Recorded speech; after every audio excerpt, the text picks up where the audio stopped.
안녕하세요. 이번 시간에는 뷰포트 레이블 메뉴에 대해서 알아볼 텐데요.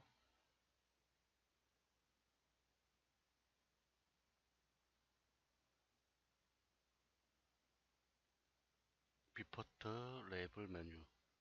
자, 왼쪽 상단에 보면 플러스 표시가 있고요. 그다음 퍼스펙시브, 스탠다드, 디폴트 세이딩 이렇게 나와 있는데 이것들을 전체적으로 뷰포트 레이블 메뉴라고 얘기합니다. 자, 첫 번째 부분에 플러스 표시가 되어 있죠. 플러스.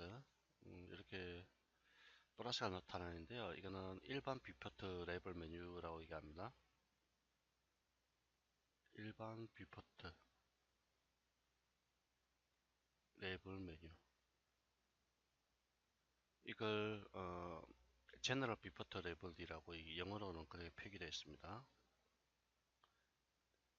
제너럴 비포터 레이블 이렇게 표기되어 있고요. 그 다음에 퍼스펙시브라고 글자가 적혀 있죠. 이걸 포인트 비포터 레벨이라고 얘기하는데요. 이거는 관점이라고 합니다.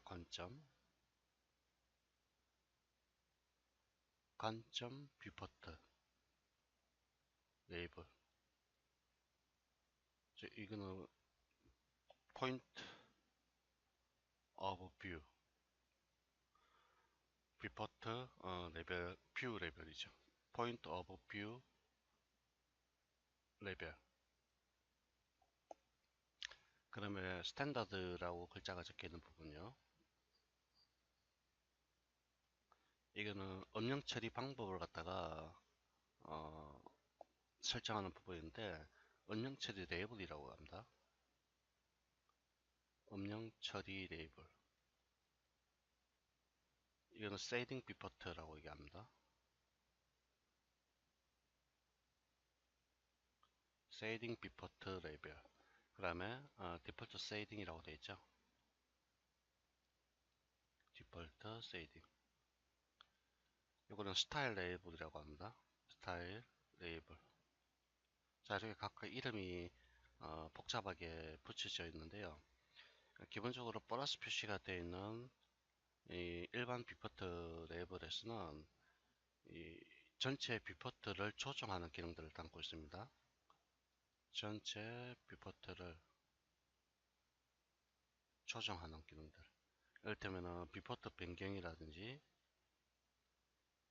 뷰포트 변경, 그 다음에 활성뷰 선택, 즉 액티브 뷰포트라고 얘기하는 활성뷰 선택, 그 다음에 뷰큐브라든지 또는 스트링 힐이라든지 이런 것들을 온오프 시켜주는 기능들, 그리고 뷰를 환경 설정하는 기능, 환경 설정 기능들 이런 것들을 담고 있고요. 그 다음에 두 번째 관점 비포트 레이블, 그러니까 퍼스펙시브라는 부분, 관점 비포트. 관점 비포트에서는 시점 변경하는 겁니다. 시점 변경. 즉 비포트를 변경하는 기능들이죠. 비포트 변경 기능. 그 다음에 세팅 비포트 부분, 음영 처리, 즉 스탠다드라고 되어 있는 이 부분을 음영 처리 비포트 레이블이라고 하는데요. 이거는 오브젝트 객체의 음영 처리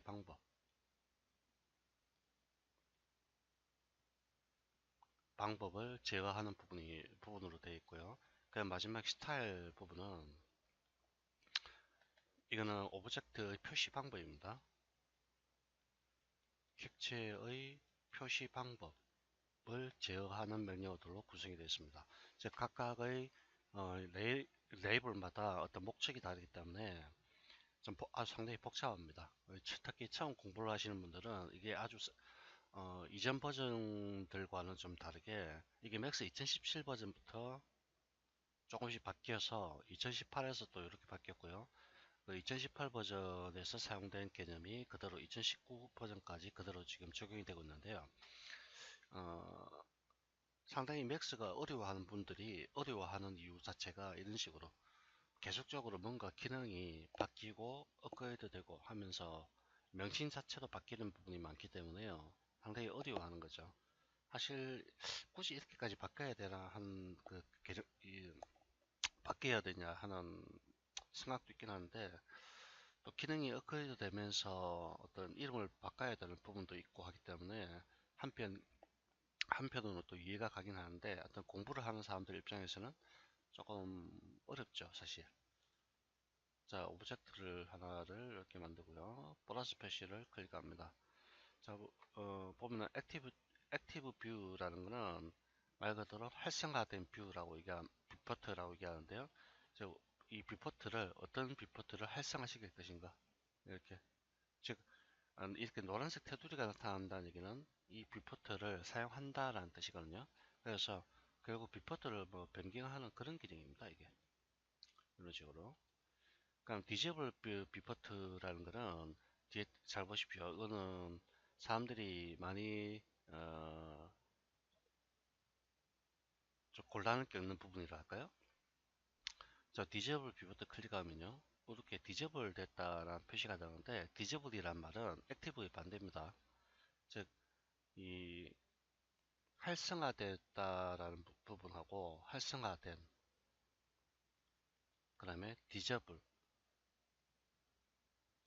이거는 서로 반대의 개념인데요. 활성화되었다는 얘기는 어떤 작업을 할 때 어떤 작업의 어떤 내역이나 이런 것들이 바로바로 반영이 됩니다.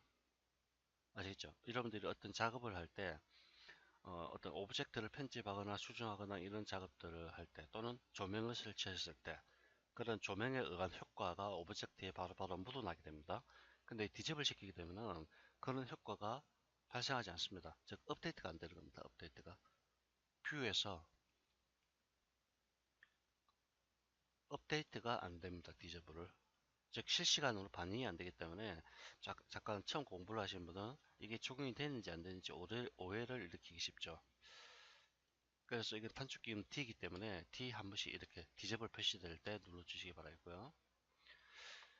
그 다음에 쇼 그리드, 요거 그리드죠. 그리드의 온오프 여부를 설정하는 거고요. 그 다음에 뷰 큐브입니다. 자, 요걸 뜻하는 거죠. 뷰 큐브. 자, 스트링 힐입니다. 토글 스트링 힐. 자, 여기 보면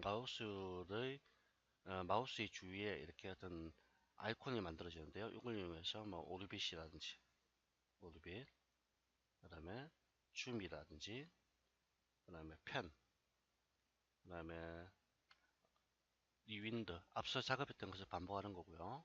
뭐 이런 식으로 힐을 통해서 바로바로 작업할 수 있겠는데, 저는 귀찮아서 작업하지 않습니다.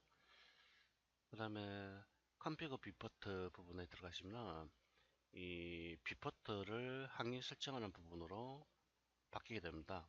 지금 이 부분도 상당히 내용이 방대하게 많이 있는데요.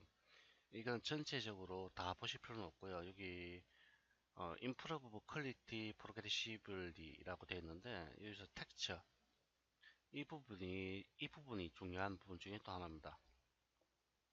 이건 텍스처 이미지를 정의할 때, 즉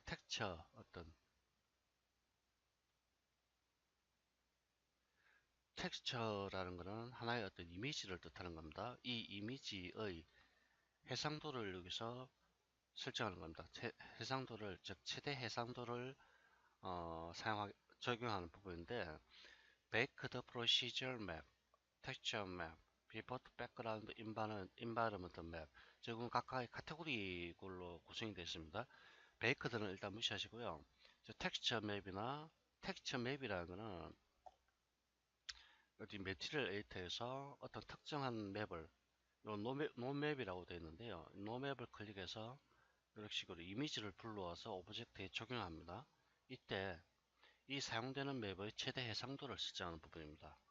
이 맵의 해상도가 떨어지게 되면은 뷰포트 상에서의 어떤 느낌도 떨어지고요. 그 다음에 실제 렌더링 했을 때의 해상도도 떨어지게 됩니다. 그래서 만약 여러분들이 컴퓨터 시스템이 하드웨어가 충분히 받쳐주면요, 이걸 좀 높여주는 게 좋습니다. 이런 식으로 1024.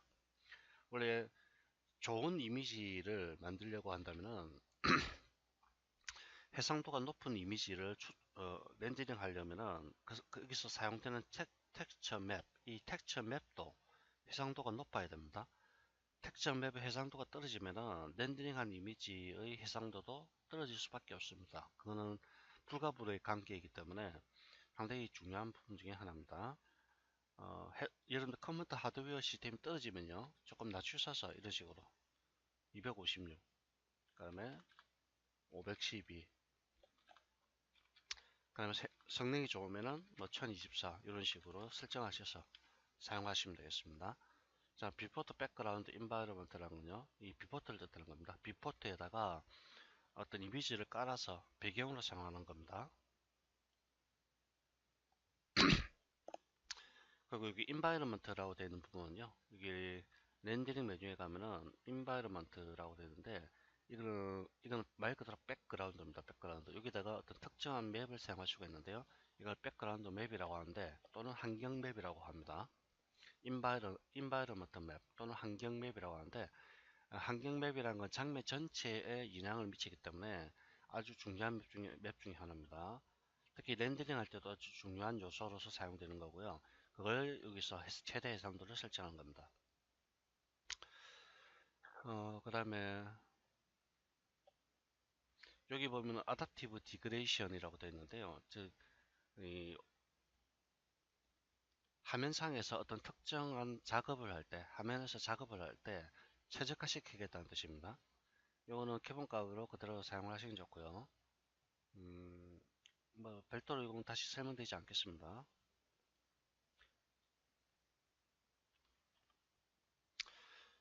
자, 백그라운드, 레이아웃, 쉐이프 프레임. 자, 백그라운드는 말 그대로 배경입니다. 이 배경을 어떤 식으로 설정할지를 나타내는 겁니다.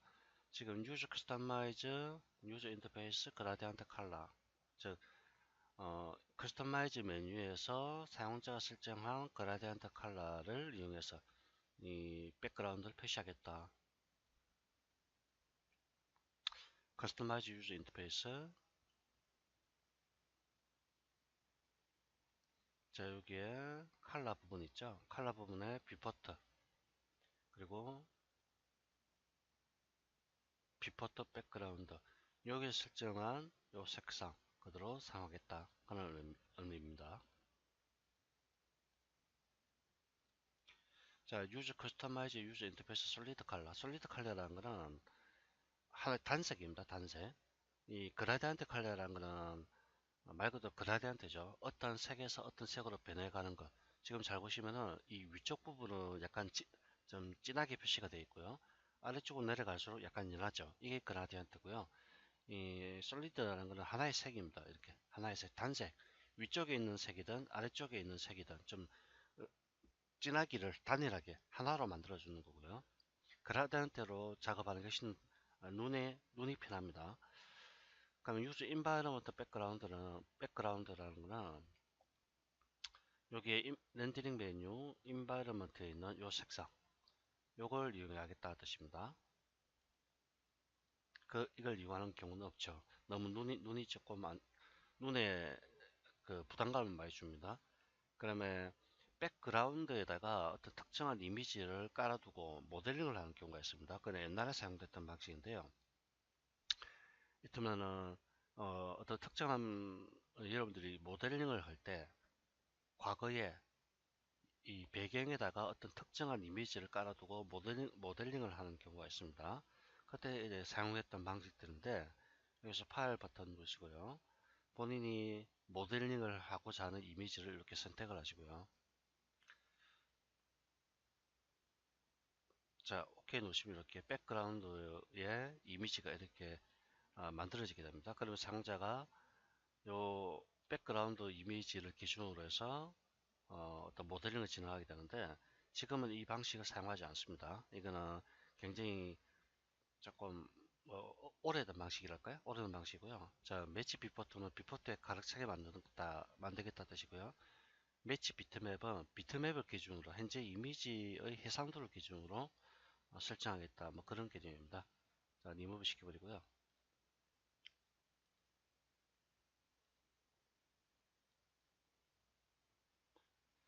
그러면 이거는 넘어가겠습니다.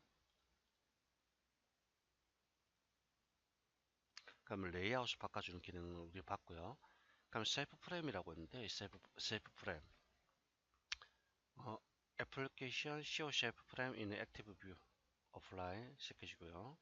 자, 보면은 이렇게 셀프 프레임이라고 해서 이렇게 노란색 테두리가 나타나는데요. 이거는 뭐냐면은 카메라를 설치했을 때 실제 보여지는 영역을 표시해 주는 겁니다. 예를 들면 이런 식으로 어, 장면을 전부 설정을 다 모델링을 끝나고 매핑도 끝나고 조명도 설정이 끝난 다음에 실제 사람의 눈을 대신해서 이렇게 카메라를 설정합니다. 카메라를 설정한 다음에 카메라 뷰로 이렇게 바꾸게 되는데요. 카메라 뷰로 바꾼 다음에 렌더 셋업에서 여기서 해상도를 이렇게 설정합니다. 800에 600, 640, 720에 뭐 446 이런 식으로 해상도를 설정하는데 이 해상도에서 보여지는 부분을 안전 영역이라고 해서 이렇게 표시를 해주는 겁니다. 이 셀프 프레임은 사실은 목적이 다양하게 있습니다. 원래는 이 셀프 프레임이라는 것은 이 자막 때문에 만들어진 개념입니다. 여러분들 TV를 시청을 하면은 자막이 표시가 많이 되죠. 자막 표시. 그러니까 TV가 이렇게 있으면은 뭐 왼쪽에 어떤 타이틀이 이렇게 나타나고요. 타이틀 또는 우측에도 뭐 타이틀이 나오죠. 이를테면 KBS, 뭐 MBC 이런 식으로 타이틀이 나타나고요. 자막은 보통 이렇게 우측에서 좌측으로 자막이 이런 식으로 쭉 흘러가게 되는데 이 TV의 그러니까 모니터의 사이즈 4대 3이냐 16대 9냐 또는 16대 10이냐에 따라서 이 영역 자체가 다릅니다. 크기가 달라지기 때문에 이걸 자막을 제대로 처리하기 위해서 이런 안전 영역이라는 걸 만들어 줍니다. 저기 이렇게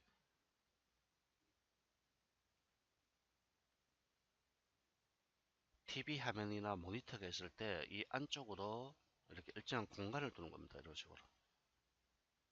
자, 요만큼 여백을 두는 거죠. 여백을. 여백을 둬서 요 위쪽 부분에 어떤 자막이 들어가거나 또는 요 안쪽에 타이틀이 들어가거나 이런 식으로 만들어 두는 걸 셀프 프레임이라고 얘기하는 겁니다. 근데 지금 우리 디자인 쪽에서는 카메라에서 바라봤을 때 그 부분, 테두리를 이렇게 설정함으로써 어느 부분이 보이고 어느 부분이 보여지지 않는지, 그리고 실제 이거는 이 말은 렌더링 했을 때 얘기입니다. 렌더링 했을 때 어느 부분이 보이고 어느 부분이 보이지 않는지를 이 테두리를 통해서 확인하는 겁니다. 자, 액션 셀프 체크하시고 타이틀 셀프, 유저 셀프 이렇게 체크하면 이런 식으로 색깔별로 구분이 됩니다. 특히 많이 쓰는 것은 타이틀이죠. 타이틀. 자, 이렇게 오고요. 보통 타이틀은 요 안에 여기다가 타이틀이 일반적으로 들어갑니다. 그러면 노란색 테두리가 전체 해상도를 뜻하는 겁니다. 노란색 테두리가 전체 해상도. 그럼 액션 셀프라는 거는 요 부분, 자, 요 부분까지 나타내죠. 요 부분이 안전한 영역 중에 가장 대표적인 부분입니다. 실제로 가장 깨끗하게 이미지가 표시되는 부분 뜻하는 거고요. 타이틀은 말 그대로 요 파란색과 약간 황색의 이 사이에 들어가는 건데 역시 자막을 넣었을 때 가장 안전하게 보여주는 영역 뭐 이렇게 얘기합니다.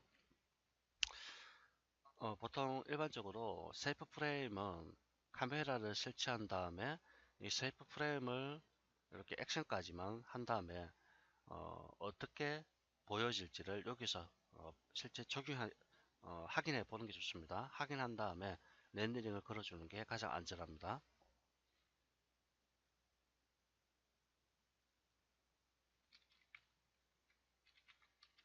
자, 값을 바꿀 때마다 이게 바뀌죠. 1240, 714 이렇게 하면 길쭉하게 바뀌고요. 이런 식으로 설정하실 수가 있게 되겠습니다.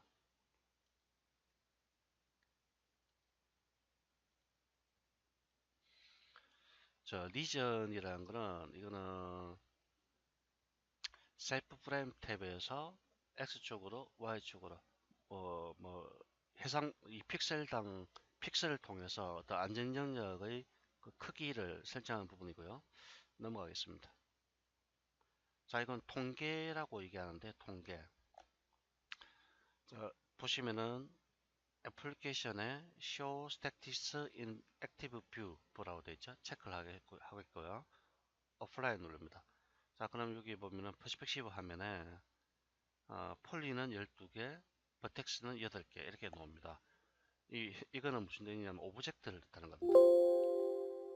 현재 박스의 폴리곤은 12개, 버텍스는 8개로 구성이 되었다. 그런 의미고요. 자, 여기에 트라이앵글 카운터, 그다음에 엣지 카운터, 어플라이 역시 이렇게 표시가 되죠.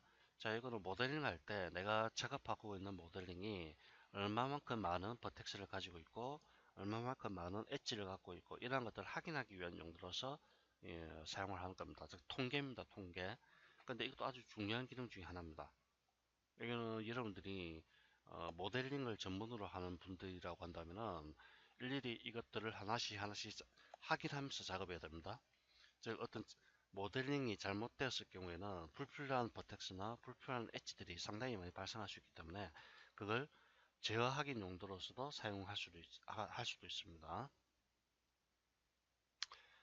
자, 뷰큐브, 그다음에 스티링 힐 설정하는 부분이고요. 자, 이번 시간까지 보도록 하겠습니다.